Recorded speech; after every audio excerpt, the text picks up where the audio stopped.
Innal hamdalillah nahmaduhu wa nasta'inuhu wa nastaghfiruh wa na'udzu billahi min shururi anfusina wa min sayyiati a'malina may yahdihillahu fala mudilla lahu wa may yudlil falan tajida lahu waliyan mursyida. Asyhadu an la ilaha illallah wa asyhadu anna Muhammadan abduhu wa rasuluh. Allahumma salli ala sayyidina Muhammad wa ala alihi wa ashabihi ajma'in. Amma ba'du fa ya ibadallah, usikum wa iyaya bitaqwallahi faqad fazal muttaqun. Qala Allah ta'ala fil Qur'anil azim, a'udzu billahi minasy syaithanir rajim. Ya ayyuhalladzina amanu taqullaha haqqa tuqatih wa la tamutunna illa wa antum muslimun. Wa qala Rasulullah sallallahu alaihi wasallam, inna Allah ta'ala yarfa'u bihadzal kitaba aqwaman wa yad'u bi akharin, atau kama qala Rasulullah sallallahu alaihi wasallam. Puji syukur tidak henti-hentinya kita panjatkan kepada Allah Subhanahu wa taala yang pada kesempatan yang penuh dengan keberkahan ini Allah mudahkan langkah-langkah kita semuanya untuk menuju ke masjid Allah Subhanahu wa taala dalam rangka melaksanakan ibadah kepada Allah Subhanahu wa taala, yang mana banyak saudara-saudara kita yang telah Allah tanam di dalam kubur di sana hari demi hari, detik demi detik, memohon kepada Allah Subhanahu wa taala untuk bisa dibangkitkan kembali agar bisa melaksanakan amal soleh. Tapi karena ketetapan takdir telah tepat kepada mereka, sungguh mereka tidak akan pernah dikembalikan kembali untuk bisa beramal soleh. Maka alangkah ruginya jamaah yang muliakan Allah Subhanahu wa taala ketika Allah masih berikan kita kesehatan, Allah masih memberikan kita kesempatan, tetapi nikmat-nikmat tersebut tidak kita bisa maksimalkan untuk ibadah kepada Allah Subhanahu wa taala, maka kita akan menjadi mayat-mayat selanjutnya yang akan memohon dan penuh penyesalan untuk bisa dibangkitkan kembali di alam ini. Salawat salam pada Rasulullah sallallahu alaihi wasallam yang mudah-mudahan tercurahkan syafaat dan kebaikan untuk kita semua, yang kelak mudah-mudahan Allah bangkitkan kita semua bersama Rasulullah sallallahu alaihi wasallam dalam surga Allah Subhanahu wa taala. Jamaah yang muliakan Allah Subhanahu wa taala, menurut data sebuah penelitian etnografi di mana menjelaskan bahwasanya Indonesia menjadi negara kelima terbesar dalam menyumbangkan generasi LGBT. Yang urutan pertama dari negara Cina, kemudian yang kedua India, yang ketiga Eropa, yang keempat Amerika, dan kita menjadi negara kelima yang menjadi penyumbang terbesar generasi-generasi LGBT.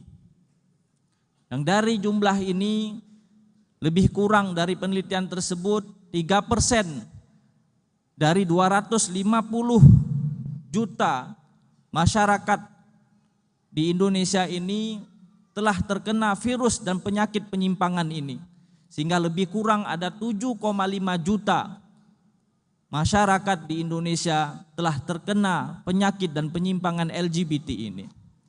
Hal ini bisa kita lihat jamaah, bagaimana belakangan ini banyak komunitas-komunitas mereka yang berani menampakkan diri dan menceritakan visi misi kehidupan mereka dengan penyimpangannya tersebut. Banyak pembunuhan-pembunuhan yang terjadi diakibatkan penyimpangan yang telah mereka lakukan, sehingga dengan data yang telah jelas ini lebih kurang 7,5 juta masyarakat di Indonesia telah terkena virus ini tidak bisa kita abaikan. Maka jamaah malaikat Allah Subhanahu wa taala, bayangkan apabila generasi-generasi masa depan kita akan dipimpin oleh orang-orang yang telah menyimpang jiwa dan akalnya, yang telah masuk dalam komunitas LGBT ini, maka bisa dibayangkan mereka akan menjadi pejabat-pejabat, mereka akan menjadi orang-orang yang berpengaruh di masa depan, yang akan memajukan atau melaksanakan kepemimpinan selanjutnya di negara yang kita cintai ini. Maka dengan penyimpangan yang mereka telah lakukan, maka banyak kebijakan-kebijakan dan kerusakan-kerusakan moral yang akan mereka hadirkan dalam penetapan hukum di negara yang kita cintai ini. Maka jamaah muliakan Allah Subhanahu wa taala, kita lihat mengapa khatib mengambil tema ini, karena mereka setelah gamblang secara jelas telah menunjukkan identitas dirinya dengan media-media yang sangat mudah kita akses, yang sangat mudah anak-anak kita akses pada saat ini, yang mungkin jasad dan jasmani tubuh anak kita berada di rumah, tetapi apa yang dilihat dalam gadget-gadget mereka telah tercuci otak mereka dengan penyimpangan yang telah dilakukan oleh komunitas LGBT ini.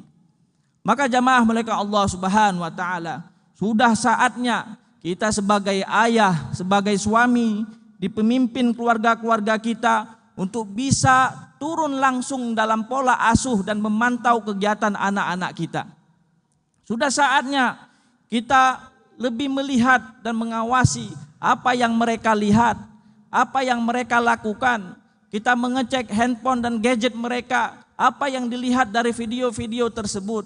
Karena bisa jadi jamaah muliakan Allah Subhanahu wa taala, tanpa terduga jasad dan tubuh mereka berada di rumah, tapi hati anak-anak kita telah dicuri oleh komunitas-komunitas LGBT ini. Maka jamaah muliakan Allah Subhanahu wa taala, banyak di antara kita merasa seorang ayah, seorang suami hanya bertugas mencari rezeki dan mencukupi fasilitas-fasilitas serta kebutuhan di rumah tangga kita. Padahal yang lebih penting dari itu jamaah muliakan Allah Subhanahu wa taala, kita ayah adalah sebagai pendidik utama untuk mengawasi dan menanamkan karakter-karakter baik bagi anak-anak kita dan keluarga kita.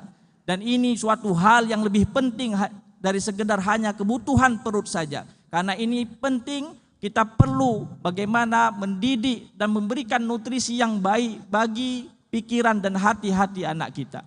Maka jamaah muliakan Allah Subhanahu wa taala, lihat bagaimana Allah Subhanahu wa taala telah menetapkan seorang Luqman dalam surat Luqman ayat 13. Bagaimana komunikasi dan penanaman karakter setelah fitrah keimanan kepada anaknya dan karakter-karakter yang pendidikan yang baik kepada anaknya yang Allah telah jelaskan dalam surat Luqman ayat 13. A'udzubillahi minasyaitonir rajim. Wa idh qala Luqmanu libnihi wa huwa ya'idhuhu ya bunayya la tusyrik billah innasyirka la zulmun 'adzim. Yang artinya lebih kurang ketika Luqman berkata kepada anaknya wa huwa ya'idhuhu, dan dia sedang memberikan pengajaran pendidikan kepada anaknya, ya bunayya, wahai anakku, la tusyrik billah, janganlah engkau mensekutukan Allah, inna syirka la zulmun 'adzim, karena sungguhnya kesyirikan tersebut adalah kezaliman yang nyata. Maka jamaah muliakan Allah Subhanahu wa taala, pada ayat ini khatib fokus menjelaskan pada kata-kata wa huwa ya'idhuhu. Ya'idhuhu yang kalau kita lihat lafaz tersebut maknanya ya berdasarkan terjemahan Indonesia memberikan pengajaran. Tetapi para ulama telah menafsirkan makna yang lebih dalam berkaitan dengan kata-kata ya'idhuhu yang ini merupakan fi'il mudhari'. Nah, para ulama menjelaskan ya'idhuhu ini adalah bagaimana menanamkan karakter atau sifat takut atas penyimpangan-penyimpangan yang dilarang oleh Allah Subhanahu wa taala. Maka dalam ayat ini Luqman menjelaskan, mengajarkan kepada anaknya, wahai anakku, engkau tanamkan untuk engkau tidak melaksanakan kesyirikan dan engkau tidak melakukan apapun yang dilarang oleh Allah Subhanahu wa taala. Karena ayat ini berkenaan dengan fi'il mudhari', suatu aktivitas yang terus dan sampai masa depan dilakukan, maka pendidikan yang dilakukan oleh Luqman ini bukan hanya sekali atau dua kali saja dalam memberikan nasihat, tetapi sepanjang umurnya selama Luqman ini masih ada, maka dia terus memberikan aktivitas pengajaran dan pendidikan kepada anak-anaknya. Maka jamaah muliakan Allah Subhanahu wa taala, inilah yang telah hilang dari keluarga-keluarga kita pada saat ini. Bagaimana dahulu kita masih merasakan ketika setelah maghrib, maka orang tua kita mendidik kita untuk mematikan TV, kita diajarkan ngaji, wajib ngikutin pengajian, kemudian diajarkan pendidikan-pendidikan akhlak lainnya, dan setelah maghrib ada pendidikan-pendidikan yang wajib ditanamkan oleh keluarga kita di rumah-rumah kita. yang kemudian dilaksanakan makan malam bersama di meja yang bersama. Setelah makan sering kita mendengar nasihat dari bapak, ibu kita, orang tua kita dalam meja makan tersebut. Yang hal ini sudah sangat jarang kita rasakan dan dapatkan pada saat ini. Yang mungkin kita semeja dengan anak-anak kita, tetapi jiwa dan pikiran anak kita, jasadnya berada di meja makan kita, tapi pikiran dan hati mereka telah melayang untuk melihat konten-konten yang terdapat di handphone dan gadget mereka. Maka jamaah malaikat Allah Subhanahu wa taala, hal ini perlu kita waspadai. Hal ini perlu menjadi diskusi kita di dalam keluarga. Bagaimana kebaikan-kebaikan orang-orang zaman dulu yang setelah maghrib mewajibkan anaknya mengaji, mengajarkan pendidikan-pendidikan yang terbaik di rumahnya untuk kita kembalikan lagi di rumah-rumah kita. Karena jamaah malaikat Allah Subhanahu wa taala, karena sungguh peradaban Islam ini akan berasal baik, akan menjadi baik apabila unit kecil dari peradaban, yaitu keluarga-keluarga kita ini menjumpakan keluarga-keluarga yang baik. Bayangkan jamaah malaikat Allah Subhanahu wa taala, bagaimana dahulu ya, para ulama-ulama dahulu karena didikan di rumahnya bagus, orang tuanya khususnya ayahnya mengambil peran untuk langsung mendidik anak-anaknya, maka minimal urusan ngaji, adab-adab dasar, kemudian hal-hal dasar pendidikan dasar berkenaan agama telah selesai dari rumah-rumah kita pada saat itu.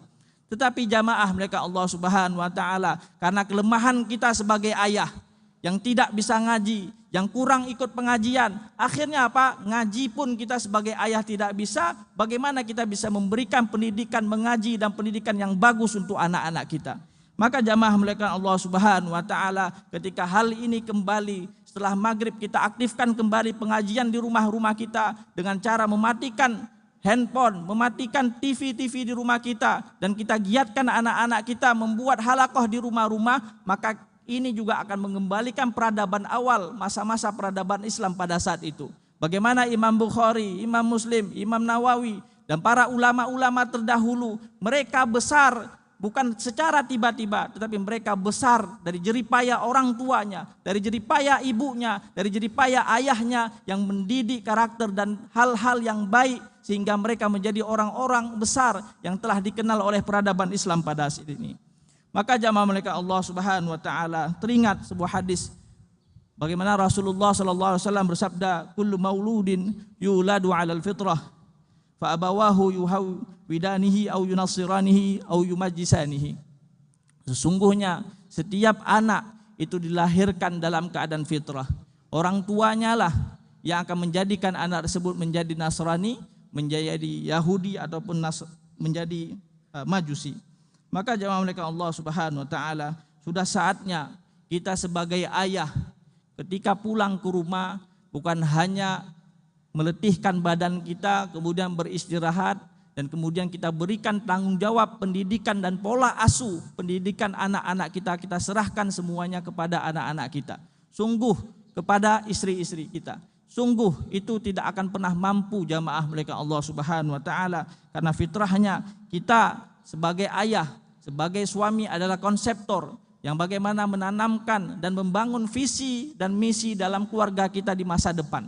Karena ketika keluarga kita ini kita tidak pernah ikut peran sebagai ayah menanamkan visi dan misi sebagai keluarga, maka mungkin bisa jadi visi dan misi LGBT, visi misi orang yang menyimpang dari jalan Allah Subhanahu wa taala akan mengisi pikiran dan hati-hati anak kita melalui gadget dan handphone yang dilihat oleh anak-anak kita.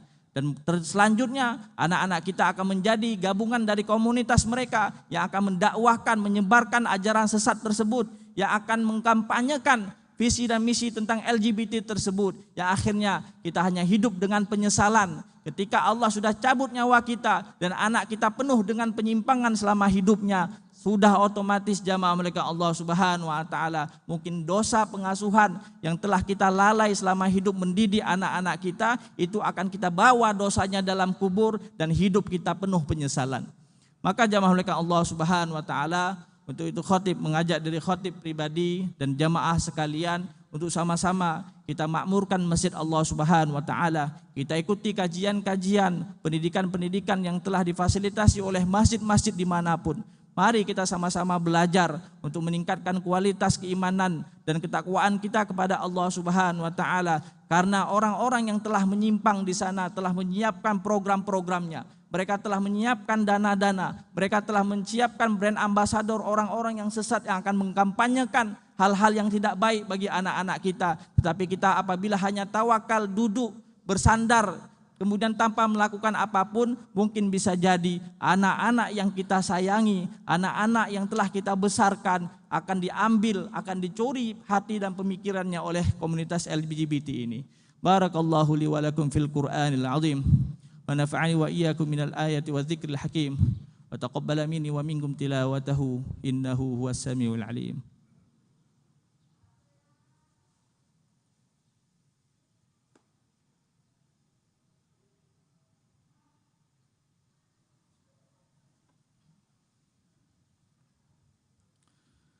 Alhamdulillahilladzi arsala rasulahu bil huda wa dinil haqq liyudhhirahu 'ala ad-dini kulli wa kafa billahi shahida. Asyhadu an la ilaha illallah wa asyhadu anna Muhammadan 'abduhu wa rasuluh. Allahumma shalli 'ala sayyidina Muhammad wa 'ala alihi wa ashabihi ajma'in. Amma ba'du fa ya ibadallah usikum wa iyaya bitaqwallahi faqad fazal muttaqun. Qala Allah ta'ala fil Qur'anil 'azim. A'udzu billahi minasyaitonir rajim. Inna Allah wa malaikatahu yusalluna 'alan nabi ya ayyuhallazina amanu sallu 'alaihi wa sallimu taslima. Jamaah melakukan Allah Subhanahu wa taala, dalam khutbah yang kedua ini khatib mengajak diri khatib pribadi dan para jamaah sekalian untuk sama-sama kita lebih peduli tentang lingkungan dan gerakan-gerakan yang luar sana yang begitu masif. Karena pergerakan LGBT ini bukan hanya sekedar satu kelompok, dua kelompok atau tiga orang saja, tapi banyak negara-negara dengan komunitas mereka yang sudah besar, mereka berjuang bagaimana melegalkan identitas mereka di negara-negara yang mereka duduki. Yang alhamdulillah karena masih banyaknya orang-orang soleh, para ulama kita yang terus berjuang untuk terus menjaga kemurnian iman dan ketakwaan kita oleh para ulama tersebut. Tetapi apabila kita tidak peduli sebagai ayah, kita hanya merenungi nasib tanpa berbuat apapun dalam pendidikan anak-anak kita, sudah otomatis jamaah mereka Allah Subhanahu wa taala, orang-orang di luar sana yang bergabung dalam komunitas LGBT ini mereka lebih aktif. Mereka merancanakan, memprogramkan, menyiapkan dana, mengkampanyekan, menyiapkan orang-orang yang ahli untuk bisa mengkampanyekan identitas mereka di negara kita. Maka mudah-mudahan Allah berikan kesadaran bagi kita untuk terus belajar, dan mudah-mudahan Allah terima amal soleh kita dan jaga keluarga-keluarga kita. Untuk itu mari sama-sama kita berdoa kepada Allah Subhanahu wa taala yang mudah-mudahan Allah jaga keimanan kita, Allah jaga bangsa kita, dan Allah jaga pemimpin-pemimpin kita untuk selalu taat kepada Allah Subhanahu wa taala. Bismillahirrahmanirrahim. Allahumma ighfir lil muslimina wal muslimat wal mu'minina wal mu'minat bi rahmatika ya arhamar rahimin. Allahumma a'izzal islam wal muslimin wa ahlikil kafar wal musyrikin. Rabbana la tu'akhidna in nasina aw akhtana. ربنا ولا تحمل علينا إصرا كما حملته على الذين من قبلنا ربنا ولا تحملنا ما لا طاقة لنا به واعف عنا واغفر لنا وارحمنا أنت مولانا فانصرنا على القوم الكافرين ربنا هب لنا من أزواجنا وذرياتنا قرة أعين واجعلنا للمتقين إماما ربنا آتنا في الدنيا حسنة وفي الآخرة حسنة وقنا عذاب النار عباد الله إن الله يأمركم بالعدل والإحسان وإيتاء ذي القربى وينهى عن الفحشاء والمنكر والبغي يعظكم لعلكم تذكرون ولذكر الله أكبر أقيموا الصلاة